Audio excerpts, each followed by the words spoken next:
So first of all, my friend, how are you?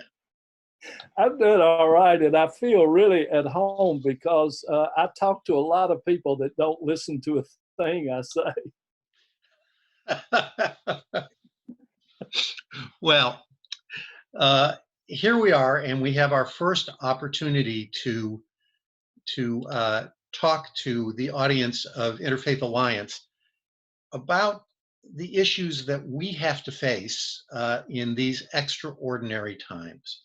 And so I want to ask you if you'll talk a little bit about what you think the role of faith communities should be in these times of health crisis.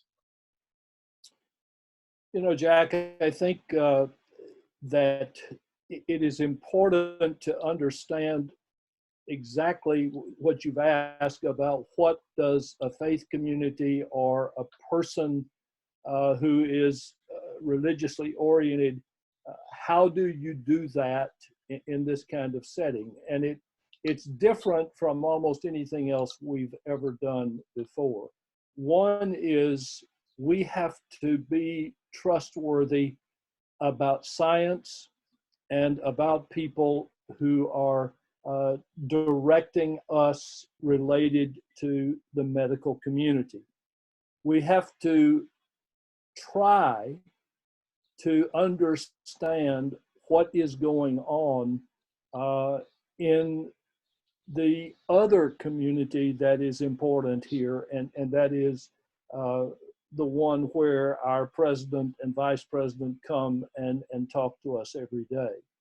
I think I want to say, and I hope people understand this, it is far more important for us to listen to the truth that is coming from our doctors and other medical people than it is for people coming from the White House or maybe even Congress. To do that is difficult because that's not the way we think of things usually. I think one has to look inside oneself and say, in facing what our whole nation is facing, what our whole world is facing, how do I act out, give myself honestly to what I need to be doing? And for some people, that means getting in touch with others, not going to see them because we can't do that. Certainly, we can't do it here where I am in Louisiana. We have to stay in, but we can make contact with others on the phone or on email. We say, how are you doing? Let them know you care about them. Tell them how you're doing. We also need to stay aware of what the best people that we watch on television and what they're telling us to do, and to do that like they're telling us to do it. I have to, and I'll just be very honest in saying this, I have to be conditioned to know how to listen to my superiors in, I guess, the White House and other places, and know how to be, to find benefit from what they're doing when I feel like what we're hearing is not true. And so it is a matter that I am not trained to do. I am trained to be, to listen to what my superiors are saying and to do what they are saying do. In this instance, I've got to do that, but my superiors are people who know something about what we're facing in this world and how they think we ought to do to make our best contributions to what's going on. Great. Now I want to invite you to click that little video camera and see if we can be on the screen together here. There we are. I think we did. So, Welton, I would suggest to you that there may be people who outrank you, but there are very few people who are your superiors. Let me let me ask you uh, about whether you think there is a reason that houses of worship should open in these times for limited or extended gatherings, or should they simply shut down? Well, I think uh, I think that they should not shut down in terms of having the responsibility for ministry of one kind or another. Sure, but I'm talking But about should they physically close? I think they should, because we're being told if we're good patriots, we ought to do that. And if we're care about other people and whether or not they're going to be hit by this, whether or not we want them to do that. No, you know, there is and you can say this from your tradition and say it another way, but I think in my tradition, which I am pretty fair in knowing what Jesus said, there were a lot of times when Jesus told his disciples to not tell anybody, to be quiet. And I think this is one of those times that we need to be quiet and listen to people who know what they're talking about and then do it. But there will be people who in spite of the information that is being presented to them, and despite their trust of people that you and I might be skeptical of, there are people who will say that the power of religious faith is such that it will protect a gathering that comes together in the name of faith. Should those gatherings be dispersed by our civil authorities, or should we allow them to assume the risk? Well, first of all, let me say that the people who have that feeling are people that are different from me. And from me.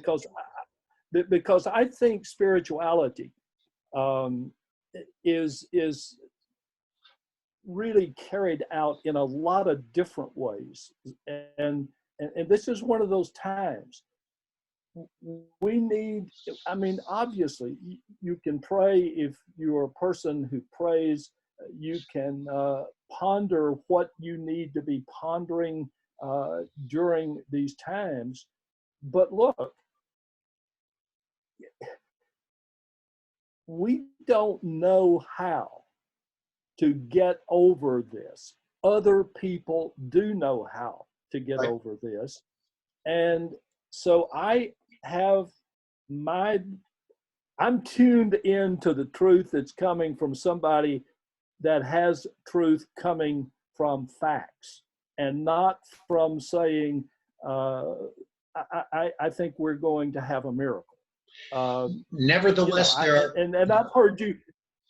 There are going to be people who are going to say, I understand your point of view. My deeply held religious conviction is that my faith will protect me from this virus. Should we, as a civil society, invade, there's no other way to put it, such gatherings for the purpose of dispersing them and sending people to where they should be, which is their own homes? Is that a violation of the protected rights under the First Amendment of the Constitution? Freedom of assembly and freedom of conscience. Yeah, listen, I remember where I live, and just and just down the way from us, we've got there is a big congregation that is saying they are not going to obey what Louisiana says they ought to do. Right. I personally think that is not what the First Amendment is all about. And I'm sorry if I'm saying it harshly, but look, going to a worship center is not going to keep me from having this virus. it may give me the virus. And so, and I think it was, I can't remember which paper it was in. I read several this morning, but one of the papers said, you know, sometimes what's best for the soul is not best for the body. Right. And I think we are at one of those moments. And I'm sorry, I just don't have patience for people who say that I'm going to be all right because of my faith, and people who have faith are dying all around them. No. So you'd send in the guard? Look, it's a heartbreaking question, right? Yes, it's a heartbreaking question. I would. Okay. I would send in the guard. I would too. You know, I think that that religious protection is not a religious exemption from those things which are part of our civil society, and it applies to everybody equally, which is the standard of the test here. Well, Jack, that's like me telling you, you know, if you really are a good Jew, and if you really do believe in divine authority, you ought to be able to get out in the middle of the street and walk in front of a truck knowing that God's going to save you. No. Look, there is nothing holy about being stupid. Welton, that may become my new watchword in this emergency. There are a lot of churches, synagogues, mosques, temples that are going to comply with the directive to close down and to keep people out, and it will inevitably affect their ability to operate their facility, both during this crisis and afterward. Right. The same thing is happening to businesses, large and small, all over the country, and a federal response to it in terms of monies that will be distributed is being negotiated by Congress even as we speak. Is it your impression, despite Interfaith Alliance's long objection to the intermingling of tax dollars and faith institutions, that in order to restore our faith community, that churches, synagogues, and mosques and others ought to be eligible for the same kind of federal funding as small businesses and secular nonprofits? You really do want me to get a lot of mail, don't you? People have nothing else to do. We might as well give them something to write about. Jack, I would not have federal money coming in to worship centers or what they're doing. The way in which religious people ought to be working right now are seeing if there's a way to help people in their community.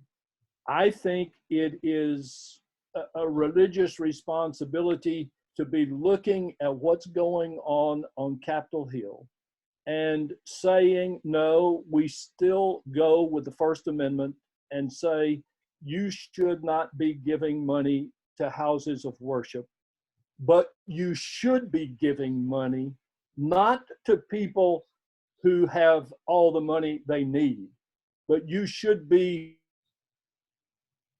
present you in Congress should be sure that they are getting money into the hands of people who don't have enough money even to buy the food they need to eat.